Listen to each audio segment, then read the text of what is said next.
What's up YouTube? Coop, aka SB Coop, coming to you with another BDSP tutorial video. We're gonna be talking a lot about Brilliant Diamond and Shining Pearl coming up here with the games just coming out. Lots of really new and exciting stuff. Today's video, we're gonna be talking about the Underground. The Underground was something that was a very cool feature in the original Diamond, Pearl, and Platinum games. You could build your base, you could play games with other people, capture the flag, stuff like that. In Brilliant Diamond and Shining Pearl, there have been quite a few updates to the Underground that make it very exciting. Some stuff we're just learning about now, how it all works. And the biggest thing being, you can catch a ton of Pokemon in the Underground. A lot of Pokemon you are not able to capture in these games. We're gonna kind of break down how that all works, how you can find these Pokemon, the effects of statues, what you can find when you go digging, all that kind of stuff. So it's gonna be a bit of a detailed video, so we'll get on into it. So first things first, how do you get into the Underground? Eterna City, where once you get there, next to the Pokemon Center, there is the Underground house. The guy who's basically created the Underground. You're gonna go in there and talk to the guy inside there. He will give you your Explorer's Kit, and he'll basically force you to go right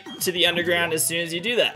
You're gonna wanna keep going up and down for a little bit and keep talking to him. He's gonna give you some tasks you can do to get some stuff. He'll give you a drill to make your first base if you want to use that drill to make it right away. And he'll give you some spheres and some other things just to kind of give you the tutorial of how the Underground works. So next, what you're gonna do, you now have access to the Underground. Top left side of your screen, you'll see a map of the Underground. It's huge, it's massive. You can explore the Underground for hours. It's a lot of fun. But you'll see a bunch of yellow dots. Those yellow dots are digging areas. So what you want to do is you want to go to where one of those yellow dots is. You go up to that spot, you press the A button, it'll say you can dig here. So in this digging game, there are a few things you want to pay attention to. First off, you'll see on the very top of your screen, there is a crack that is going across the very top. As that crack gets bigger and bigger, once it reaches the end, that is when it's the end of the game. So everything you've collected, you will get, but you won't be able to dig anymore. So if you missed anything, you missed out on it. You will have a hammer and a pickaxe. You'll see the two items. You can switch between them by pressing the R button. The hammer does more damage, but it causes the crack to get bigger faster. The pickaxe does less damage, and obviously that causes the crack to move slower. So you kind of want to try and use a combination of both. The hammer is a good way to just break the rocks a lot quicker and kind of see where some things are.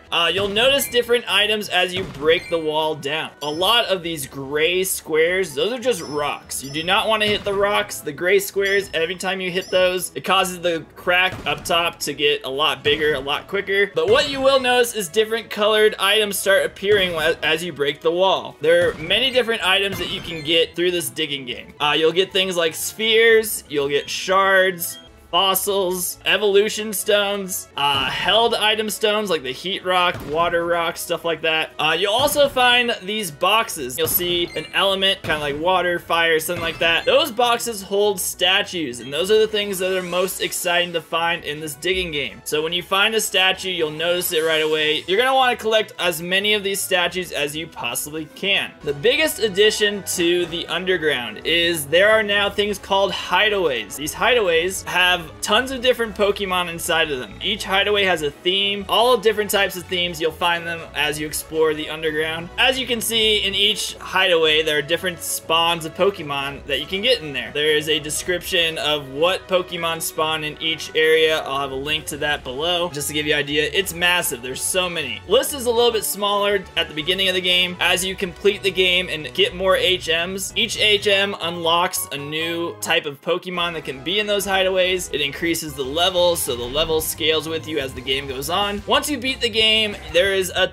ton of Pokemon you can catch in there, and post-game wise, you can basically almost get an entire national dex through these hideaways, which is really cool. So how do the statues figure into the hideaways? How these things work is there are three types of statues. You have your regular statue. Just looks like it when you find one, it's just the Pokemon, nothing crazy about it. There are shiny statues, which have a type of design to them. You'll see when you find one. It is, and it's a Clefairy, of course.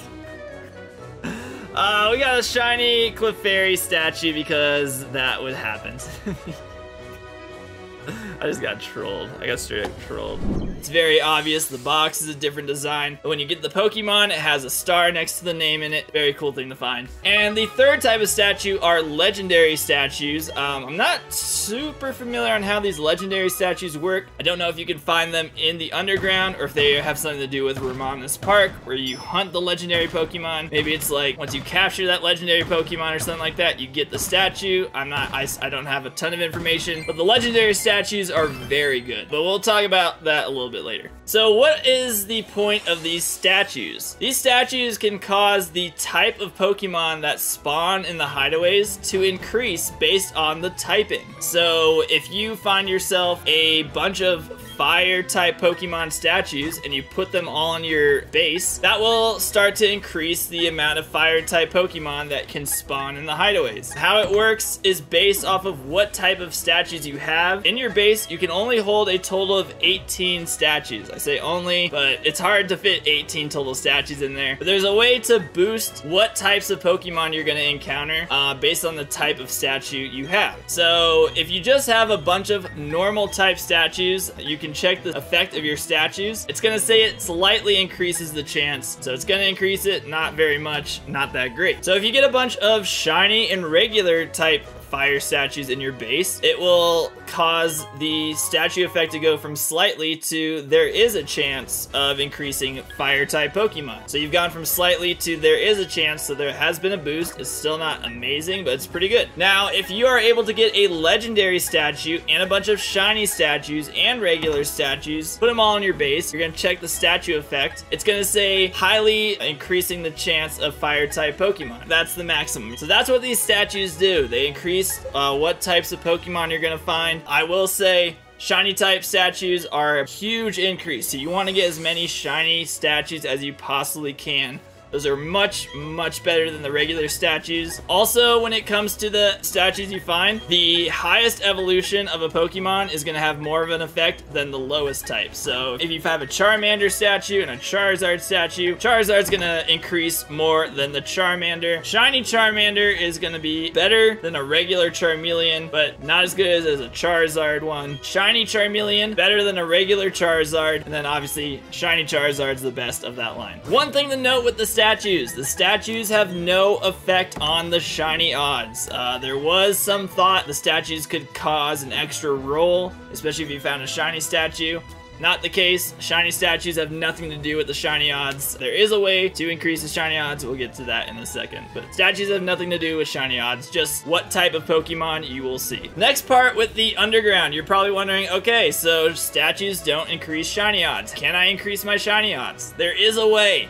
It's not great. So in the underground, there is basically a type of mini game you can do while you're running around exploring the entire underground. You'll start running into Digletts and Dugtrios. Every time you run into one, you'll see a bar that goes 0 to 40. Every time you run into a Diglett, it increases by 1. Every time you run into a Dugtrio, it increases by 3. I say this as if it's very common to run into these things. It's not. They are super rare to find. I probably spent an hour looking to get 40 of the Digletts and Dugtrios. It's very frustrating. And you think, okay, there's 40 of them, it takes you an hour, it has to be super rewarding. It's not. It really isn't. Once you get 40 of the Digletts, you have 4 minutes to do one of 2 things. You can go and play the digging game, in which case every statue you find while playing the digging game is going to be a shiny statue.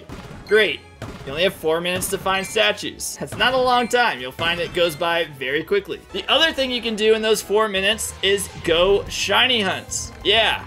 You get 4 minutes to go shiny hunt. If you get 40 Digletts, you get 1 extra reroll, so it increases your shiny odds, but it only lasts for 4 minutes. So you have to plan where you found that 40th Diglett, sprint over to a hideaway, and just start running into every Pokemon you possibly can. And it goes by very quickly. It's not worth it. I would only do it to try and get shiny statues if you're just doing statue hunting and you happen to find the Digletts and you just so happen to find the 40 Digletts, go for the statues. It's not worth shiny hunting for this 4 minutes. I could probably do like 4 or 5 encounters in 4 minutes. It's bad. It's really bad. One last thing on the Diglett game. There is the possibility that you can do a multiplayer with finding the Digletts. There is the aspect of doing the underground online with other people. So what I don't know is if you're able to match up with people and then all of you can go hunt for Digletts. So if that is the case, that would be a lot quicker. So the more people you have hunting these Digletts, the quicker you can find them and the quicker you get to 40. One person, it's gonna take you an hour. Maybe 10, 15 people,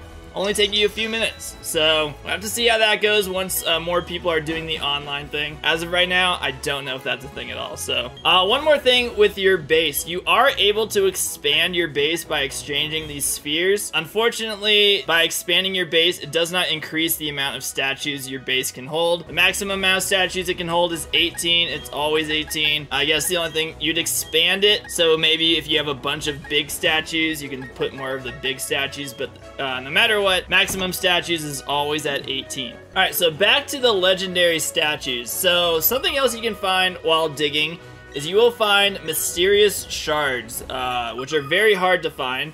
They're very rare, but what you're going to use the mysterious shards for is exchanging for the slates to encounter legendary Pokemon. So what you're going to need to do is hunt down these shards. You can exchange those for the slates at Ramana's Park. And then I think you get the legendary statue once you capture the legendary Pokemon. I'm still not 100% sure on this, so if that's wrong, please let me know in the comment section what it actually is.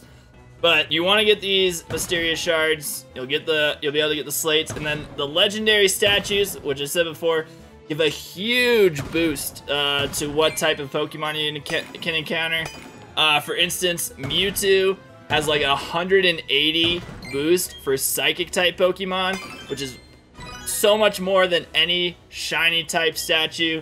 So legendary statues are very good. You're definitely gonna want to get those.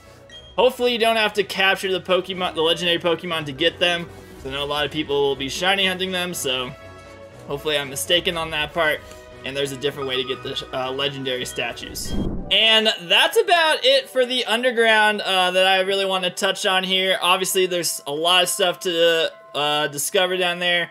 Catching a lot of different types of Pokemon. You can do shiny hunting. Unfortunately, it is going to be a full odd shiny hunt.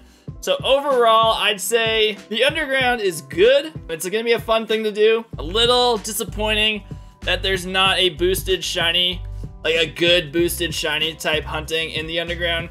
But overall, I think a lot of people will spend a ton of time there. I, for one, am going to be trying to get all the statues. So far as I've played the game, trying to get statues has been a lot of fun, so I'm going to be doing that quite a bit. So that is something I look forward to doing, but let me know if there's anything else about the underground that you have questions on, maybe something I should have touched more on, some questions you might have, or if there's anything I might have mentioned that it turns out that's not how it actually works. But just let me know in the comment section. Make sure you like that video, subscribe if you're new. I'll catch you guys on the next one. Peace.